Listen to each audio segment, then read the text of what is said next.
Ya, kita akan membahas bagaimana sih tentang ketaatan di dalam kasih karunia. Sebelum kita masuk ke dalam ketaatan, saya mau bertanya dulu buat teman-teman, buat Bapak Ibu sekalian, ketika mendengar tentang kata ketaatan, apa yang terlintas di pikiran kita? Saya sudah merangkum, ada beberapa hal yang akan terlintas di pikiran kita. Yang pertama, ketika kita berbicara ketaatan, kita akan melihat sebuah tuntutan, sebuah beban. Ini yang dulu saya pahami. Ketika ada pengkhotbah atau pengajaran yang berisi tentang ketaatan, saya langsung merasa tertuduh. Kenapa? Karena saya termasuk orang yang tidak taat pada waktu itu. Sebelum saya mengerti kebenaran, saya termasuk orang yang tidak taat. Kenapa? Karena ketika kita berbicara ketaatan, kita selalu dituntut. Oh, kamu nggak boleh bikin Tuhan marah. Nanti Tuhan bisa seperti ini. Kalau kamu berbuat seperti ini, kamu tidak akan selamat. Itu masuk ke pertanyaan yang kedua. Apakah ketaatan kita mendatangkan keselamatan? Ini juga yang dulu yang sering saya dengar. Kamu harus taat, nggak boleh bikin Tuhan marah. Nanti kalau Tuhan marah, keselamatanmu bisa diambil lagi, katanya kayak gitu. Jadi seolah-olah Tuhan itu Tuhan yang pelimpan. Udah dikasih keselamatan, terus bisa diambil lagi kalau kita tidak taat. Saya sempat bingung. Terus yang ketiga, yang berikutnya, ketaatan mendatangkan berkat. Iya, kalau kamu harus diberkati, kamu harus taat. Taat apa? Macam-macam. Taat memberi, taat sama Tuhan, taat berdoa, taat ke gereja, taat pelayanan. Jadi kalau dari ketiga pertanyaan itu, ketika berbicara tentang ketaatan, kita selalu dituntut terus. Jujur aja ketika mendengar kata ketaatan, saya pun merasa, wah berat ya jadi orang Kristen. Kok nggak kayak teman-teman saya yang lain? Mereka bukan orang Kristen, mereka tidak mengenal Tuhan, mereka tidak mengenal Yesus, tetapi berkatnya banyak. Apakah seperti itu? Nah, hari ini saya akan mencoba membahas bagaimana tentang ketaatan di dalam kasih karunia. Poin pertama yang saya mau bahas adalah ketaatan dalam kasih karunia, kita dibenarkan karena ketaatan Yesus. Di Roma 5 ayat 18-19 dikatakan, sebab itu sama seperti oleh satu pelanggaran, semua orang beroleh penghukuman, demikian pula oleh satu perbuatan. Pelanggaran siapa? Itu pelanggaran Adam. Dan dikatakan semua orang beroleh penghukuman. Kemudian karena satu perbuatan kebenaran, semua orang beroleh pembenaran untuk hidup. Orang-orang akan bertanya seperti ini, oh kok bisa satu perbuatan kebenaran bisa membuat semua orang memperoleh pembenaran? Orang-orang bertanya, itu nggak fair. Tapi Bapak Ibu, ketika orang berkata seperti itu, mereka mempertanyakan satu kebenaran bisa membenarkan semua orang. Tetapi mereka setuju dengan satu pelanggaran membuat semua orang menjadi terhukum. Tidak kita pungkiri ketika kita bertanya sama orang Kristen atau orang siapapun pada teman kita bertanya, kamu orang berdosa? Iya. Kenapa kamu berdosa? Karena dosa Adam. Nangkep nggak Bapak Ibu? Ketika kita berbicara tentang pembenaran, orang tidak setuju.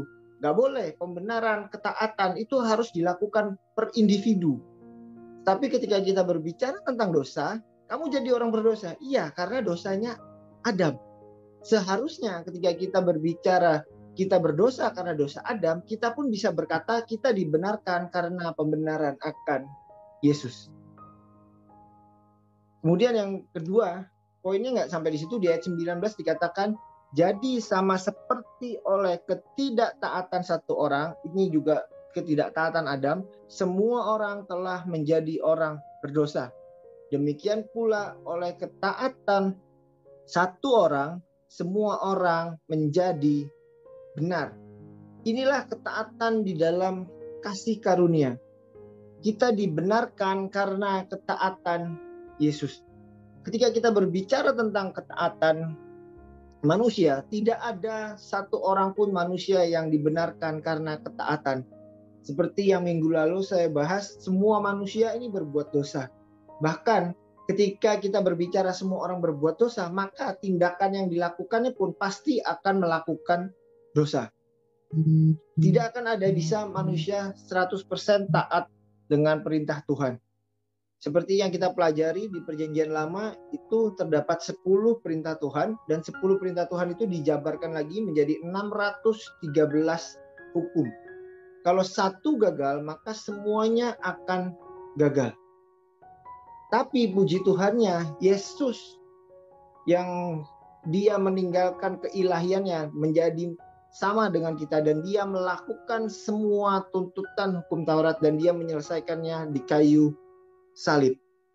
Jadi ketika kita berbicara kita berdosa karena Adam, maka kita pun bisa mengatakan kita dibenarkan karena Yesus. Ini poin yang pertama. Kita dibenarkan karena ketaatan Yesus sampai kepada kayu salib. Kemudian yang poin yang kedua, kita menjadi taat karena kita sudah selamat.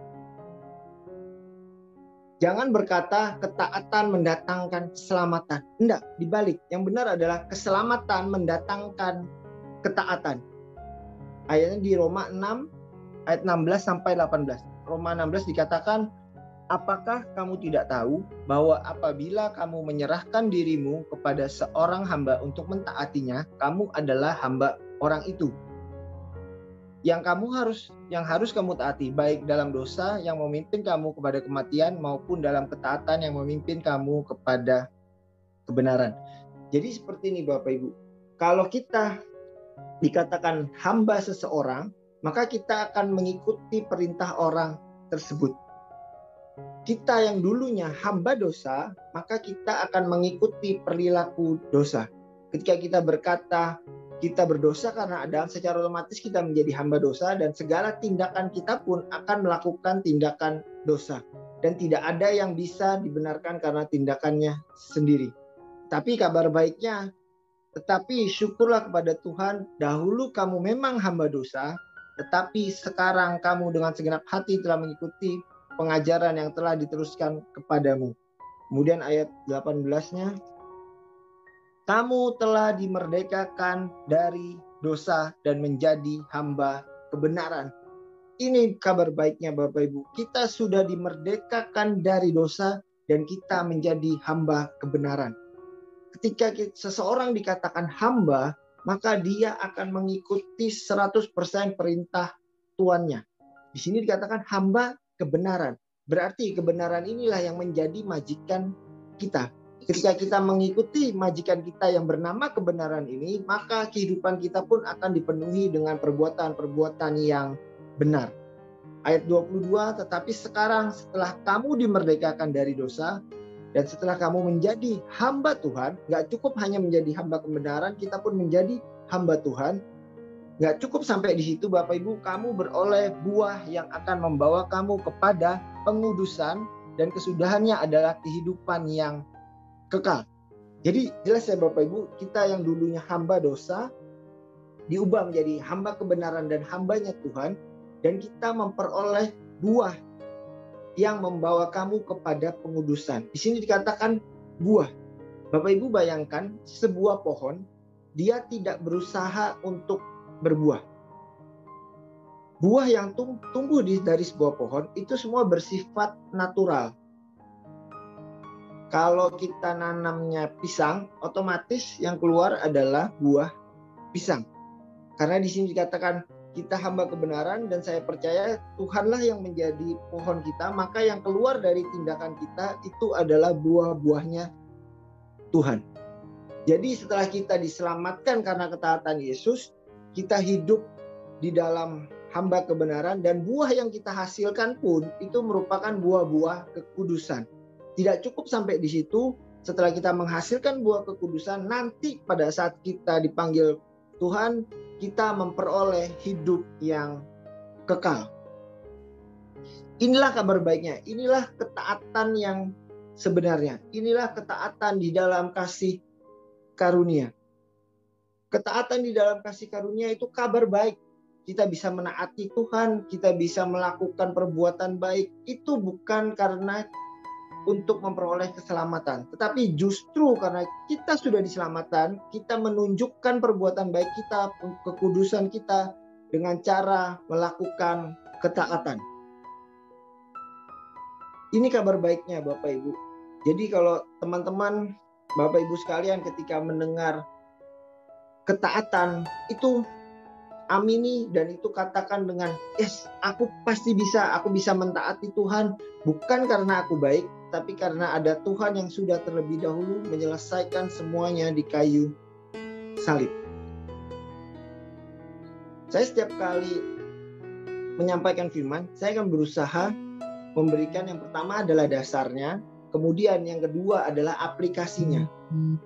Aplikasinya dalam kehidupan kita sehari-hari. Kenapa seperti itu? Saya secara pribadi ketika mendengarkan pengajaran atau mendengarkan pendeta berkhotbah, ketika mereka itu hanya berbicara tentang berbau roh dalam tanda kutip, saya bingung apa yang harus saya lakukan sehari-hari. Tapi puji Tuhannya, saya bisa ketemu Pastor Raymond, bisa bergabung di home ministry ini. Kita diajarkan Bapak Ibu tentang aplikasinya. Jadi kita bisa menerapkan firman Tuhan itu masuk ke dalam kehidupan kita sehari-hari. Bahkan besok nanti ada rumah pengajaran, kalau yang ada waktu boleh bergabung dan kita akan memperdalam lagi tentang kepengetahuan kita akan Alkitab. Nah, seperti yang saya bilang di awal, setelah kita memperoleh dasarnya, kemudian apa yang harus kita lakukan? Ini. Yang pertama, apa yang kita bisa teladani dari Yesus Kristus? Yang pertama adalah taat kepada otoritas. Ini contohnya. Di Lukas 2 ayat 51, lalu ia di sini ada Yesus kecil yang berumur 12 tahun, pulang bersama-sama mereka ke Nazaret dan ia tetap hidup di dalam asuhan mereka. Di sini jelas dikatakan Yesus hidup di dalam asuhan mereka. Mereka ini adalah orang tuanya, yaitu Yusuf dan Maria. Maksudnya seperti ini Bapak Ibu. Yesus itu kan 100% Tuhan dan juga 100% manusia. Ketika dia menjadi anak-anak umur 12 tahun, saya yakin dan percaya di dalam hatinya atau di dalam pikirannya, dia pasti tahu bahwa ini dia punya kekuatan yang luar biasa. Mungkin maksudnya kalau dalam kehidupan sekarang kayak Avenger lah. Mungkin ke bayinya Avenger. Ketika Avenger punya bayi, mungkin dia akan seperti itu. Dia punya kekuatan, dia bisa melakukan segala sesuatu, tetapi Yesus tunduk dalam asuhan mereka. Jadi mungkin bisa dikatakan, saya mencoba memvisualisasikan. Mungkin saat itu Yesus itu mungkin mecahkan piring, mungkin mecahkan piring, kemudian Maria marah dan Yesus tunduk. Kalau misalnya Yesus ini tidak taat kepada Maria, bisa nggak Yesus berkata, jadi batu misalnya seperti itu? Bisa. Saya yakin pasti bisa. Kenapa? Karena dia adalah Tuhan. Tetapi dia mengosongkan dirinya dan dia tunduk di dalam otoritas orang tuanya saat itu. Itu yang kita harus belajar Bapak Ibu dari Yesus. Kita harus tunduk kepada otoritas yang ada di atas kita. Kalau kita di kantor, ya kita tunduk pada atasan kita. Kalau kita ada di rumah kita tunduk pada suami atau pada istri kita. Kalau kita sebagai anak, kita tunduk pada orang tua kita. Kalau orang tua kita masih ada, kita menghormati, kita tunduk dan tidak boleh merasa seperti nggak bisa, aku lebih tahu, aku lebih pintar. Atau mungkin di dalam pelayanan atau di dalam gereja, ketika gebalanya mengatakan sesuatu, kita mungkin nggak bisa, itu nggak sesuai. Jangan seperti itu Bapak Ibu. Kita harus tunduk kepada otoritas dan kita harus taat. Tapi bukan berarti kita ikut 100%. Enggak, semua kan bisa dibicarakan. Kita bisa memberikan saran untuk kemajuan. Tapi jangan sampai kita merasa, aku lebih hebat, aku lebih pintar, maka aku akan melakukan sesuai yang aku mau. Enggak. Jadi bayangkan Yesus yang bisa segalanya, dia tunduk terhadap otoritas. Dan ini menurut saya sedikit lucu sih. Kenapa? Karena Yesus ini tunduk kepada ciptaannya. Karena Maria dan Yusuf itu kan adalah ciptaan dia sendiri, tapi dia mau tunduk di dalam pengasuhan mereka. Kemudian poin berikutnya,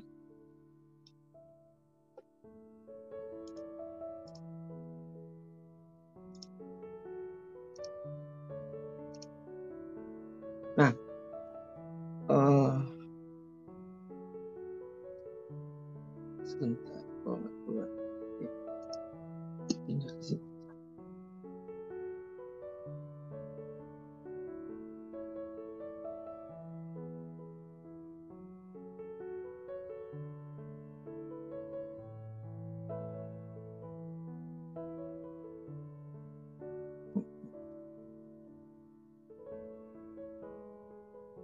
Ya, poin berikutnya adalah ketaatan dimulai dari perkara yang kecil.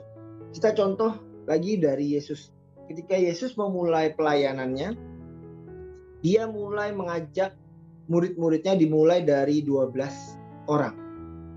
Kembali lagi saya mencoba memvisualisasikan ketika Yesus yang punya segala kekuatan yang bisa mengatur segalanya, mungkin nggak Yesus langsung rekrut mau langsung 1.000 orang misalnya, atau mungkin 10.000 orang? Bisa, bisa. Saya yakin dan percaya Yesus bisa melakukan seperti itu. Tetapi Yesus berusaha memberikan contoh bagi kita untuk setia pada perkara-perkara yang kecil. Mungkin sekarang ketika kita berada di dunia pekerjaan kita terkena dampak pandemi dan mungkin kita kembali lagi memulai semua dari awal. Mungkin yang dulunya omsetnya miliaran atau ratusan juta atau puluhan juta, tapi ketika dampak pandemi Tuhan izinkan kita memulai lagi dari awal. Atau mungkin dulu yang punya pekerjaan yang sudah bagus, sudah mapan, terjadi sesuatu sehingga harus mengulang lagi dari awal, dari titik nol lagi. Percayalah Bapak Ibu, setialah dengan perkara yang kecil. Karena Yesus pun seperti itu. Dia setia dari perkara-perkara kecil sampai dia mengakhiri ketaatannya di atas kayu salib. Kemudian yang terakhir, Yesus taat sampai akhir. Yang menarik adalah di ayat yang kelima.